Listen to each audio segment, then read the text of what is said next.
The supreme art of war is to subdue the enemy without fighting. This is wisdom from Sun Tzu. And make no mistake, we are in a war.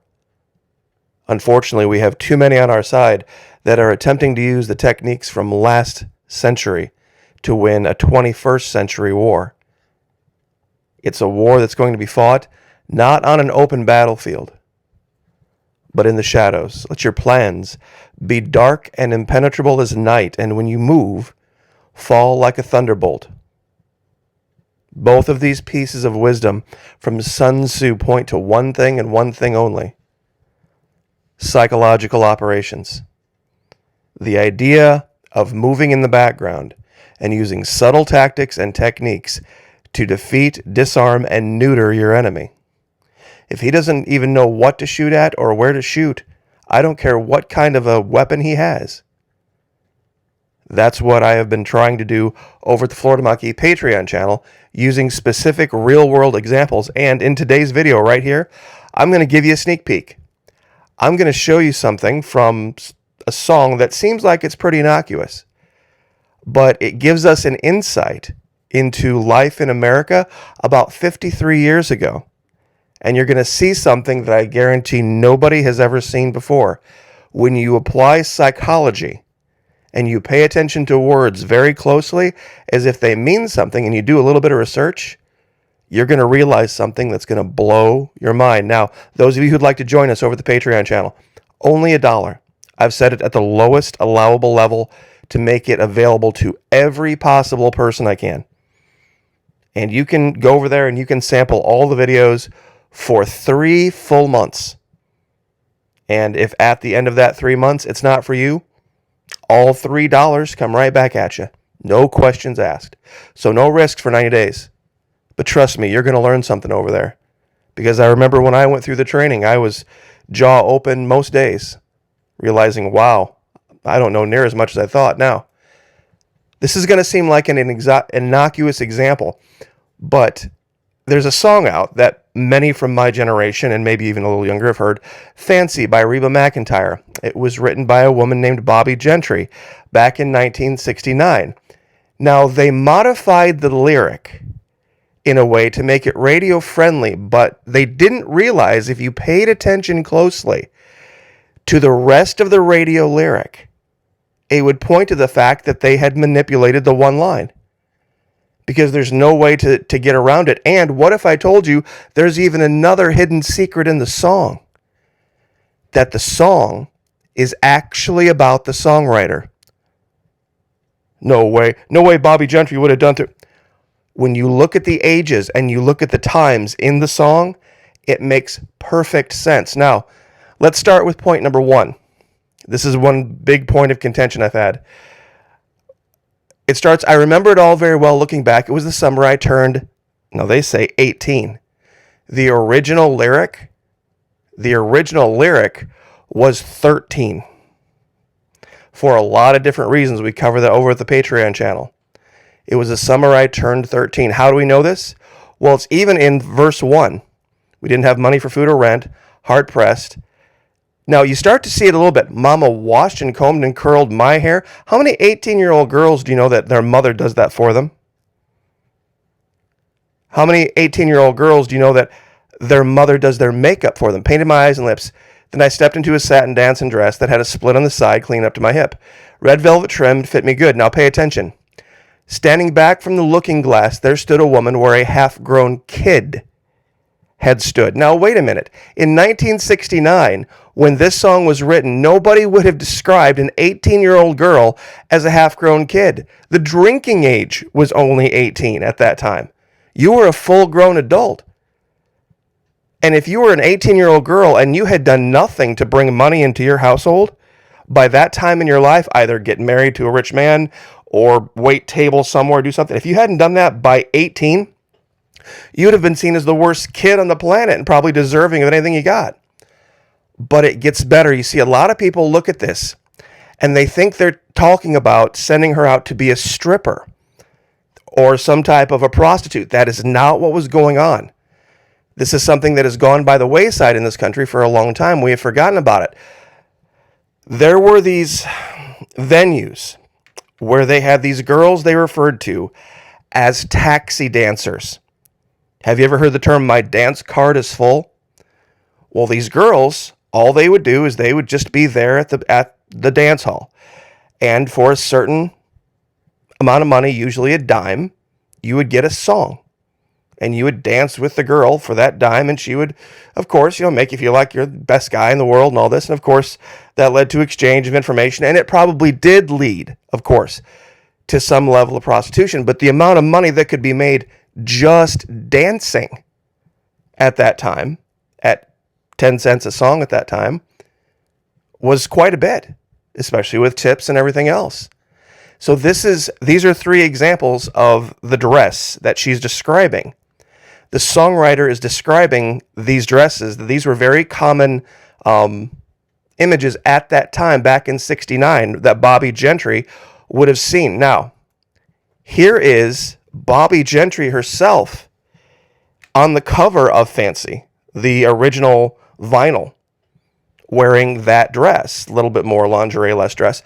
But nevertheless, now, here's the part you really need to pay attention to. The part that everybody misses. Go all the way down to the very bottom.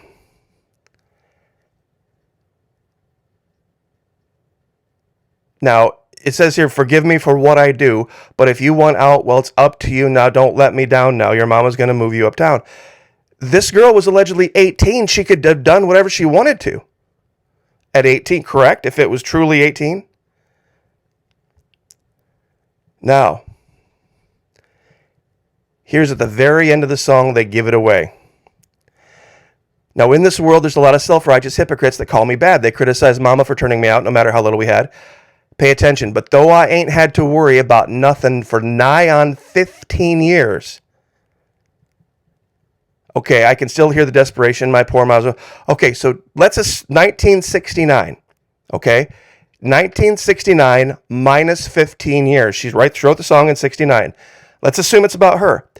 What's 1969 minus 15 years? 19 what? 54. That's right. So she would have, in 1954, how old would Bobbie Gentry have been? Bobbie Gentry was born in 42. So how old would that have made her? That would have been the year she turned 13. She was born July 27, 1942. So once again, she's born, it was the summer I turned 13. So that would have been 13. Okay, it would have been 55. 1955 and 15 years would have been 1969, 1970, within 1 year. This would have been exactly the same timeline as her life. Having been born in 42, she would have been a young teenager in the mid-50s, and after 15 years of dancing, she would have been the same age she was when she wrote the song. So it's not 18. Those of you can look up Taxi Dancer. It's the song Private Dancer by Tina Turner. Talks about the same dynamic. And there's a couple of cases here where they talk about dancers and how much money they made, how ashamed they were to get into it. But then when they realized how much money could be made, they were like, wow, it changed their lives. So you can look up the song, 1969, Bobbie Gentry. I'm sure a lot of you know who it is. But this is the point. When you step back and you look at things critically and you listen to information without any emotion, you start to see all of the irregularities that when somebody points them out, you're like, wow, how in the world did I miss that? How in the world did I miss all that? There's, like I said, there's nobody that would have referred to an 18-year-old in 1969 as a half-grown kid. 18-year-old women in 1969 did not have their mother paint their faces for them. They didn't wash their hair for them. It just didn't, it just didn't happen back then. I don't even think it happens now, to be very honest, not at 18. So, anyway, but in other news, speaking of putting the puzzle pieces together, how many of you remember way back in 2008, when Barack Obama was giving a speech talking about national service, And he referred to standing up a civilian national security force just as powerful, just as large, just as well funded as the U.S. military. I have the link right here. It's from BarackObama.com. It's at the 1650 mark. And let's see if I can get this to play.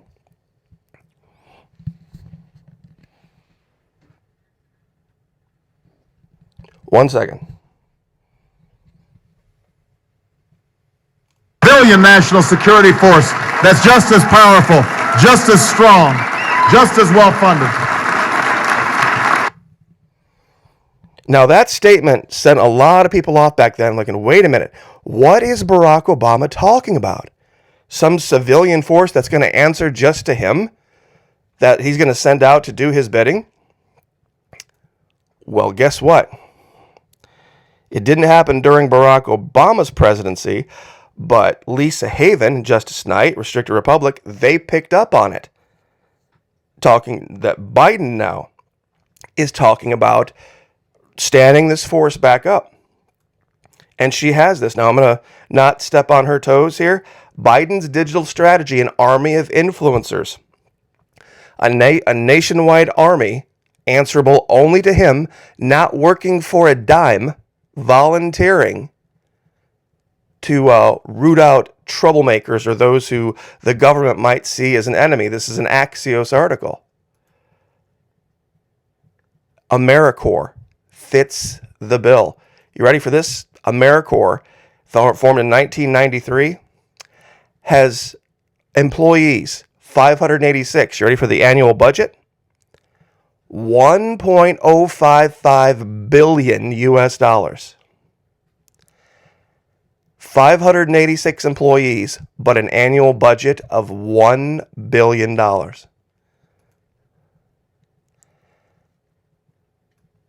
Michelle Malkin's talked about this. Glenn Beck has talked about this. Who else has talked about this? Jim DeMint. And one other, Ed Morrissey. Many have talked about how they're using AmeriCorps behind the scenes in this volunteer to do things they would normally have to pay people to do.